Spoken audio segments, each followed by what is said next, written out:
సీతమ్మ వాకిట్లో సిరిమల చెట్టు వచ్చి ఆల్మోస్ట్ 13 ఏళ్ళు అయిపోతుంది. అన్ని పాత్రలు ప్రతిదీ గుర్తుపెట్టుకొని మన మనసుకు తీసుకున్న పాత్రలే. అందులో నాకు నచ్చిన పాత్ర రేలంగి మావయ్య. ఎంత పీస్ఫుల్ క్యారెక్టర్ అండి ఆయనది.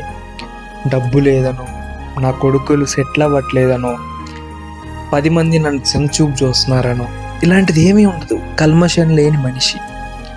నలుగురికి ఏదైనా హెల్ప్ చేద్దాం, నలుగురితో నవ్వుతూ మాట్లాడదాం, నలుగురితో సంతోషంగా ఉందాం.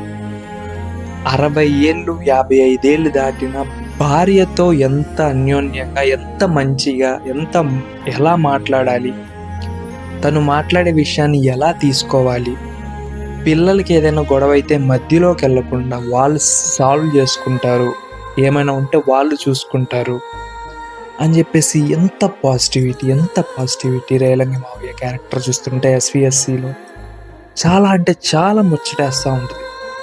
అసలు ఆ క్యారెక్టర్ని ఎగ్జిక్యూట్ చేసిన శ్రీకాంత్ అడ్డా గారికి లైఫ్ లాంగ్ రుణపడి ఉంటాం. నేనేం చెప్తున్నానంటే ఆ రేలంగి మావయ్య క్యారెక్టర్ లాగా మన లైఫ్లో మనం కూడా హ్యాపీగా ఆ పీస్తో బతకాలి. ఇప్పుడు తల్లిదండ్రులు ఉన్నాడు, ఇప్పుడు జయసుధ, ప్రకాష్ రాజ్ క్యారెక్టర్స్ ఏమైతే ఉన్నాయో సీతమ్మ వాకిట్లో సిరిమల చెట్టులో, అలా ఉంటే చాలండి ప్రతి ఇంట్లో అమ్మా నాన్న. అలా సంతోషంగా, అలా ప్రశాంతంగా, ఏదో కోట్లు సంపాదించాలి, లక్షలు కూడబెట్టి పిల్లలకి ఇవ్వాలి, మేము తీసుకోవాలి, వాటిని అనుభవించాలని లేదు. ప్రశాంతత, సంతోషం.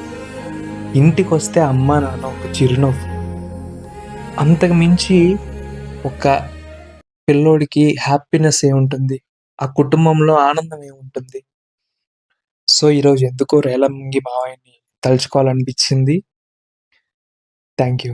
ఫాలో చేయండి, షేర్ చేయండి, లైక్ చేయండి, గంట సింబల్ మాత్రం ఆన్ చేసుకోండి.